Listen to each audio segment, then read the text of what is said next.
High! তো আমি আবার চলে এসেছি একটা মিনি ভ্লগ নিয়ে। তো সকালবেলা ঘুম থেকে উঠে পড়াতে গিয়েছিলাম। তখন ওয়েদারটা বেশ ভালোই ছিল। বৃষ্টি পড়ছিল না। কিন্তু পড়িয়ে আসার সময় বৃষ্টি শুরু হয়ে গিয়েছিল।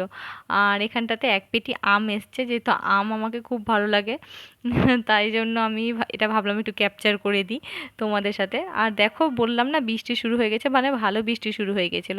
তো যাই হোক কিছু করার নেই। ওয়েদার এখন বৃষ্টি রোদ নিয়েই চলছে। আর বৃষ্টির পর আমি সবথেকে ১ম এ আগে আমি ছাদে যাই যে আমার গাছগুলোকে দেখতে। মানে বৃষ্টির পর যে গাছে যে জলগুলো পড়ে থাকে না, মানে এটা আমার দেখতে সত্যি খুবই ভালো লাগে। তো দেখো এই গোলাপটা কি সুন্দর হয়েছে। এটা বর্ষাতে এইরকম হয়েছে গোলাপটা। কিন্তু গরমের সময় গোলাপ গাছটাতে গোলাপটা না একটু ছোট ছোট হয়। তো আমি খেয়ে নিয়েছিলাম। আর মা সেদিন বানিয়েছিল একটু পোলাও। তো সেটা খেয়ে আমি পড়াতে গিয়েছিলাম। পড়িয়ে নিয়ে সেখানটাতে দিদি একটু ঠান্ডা দিয়েছিল।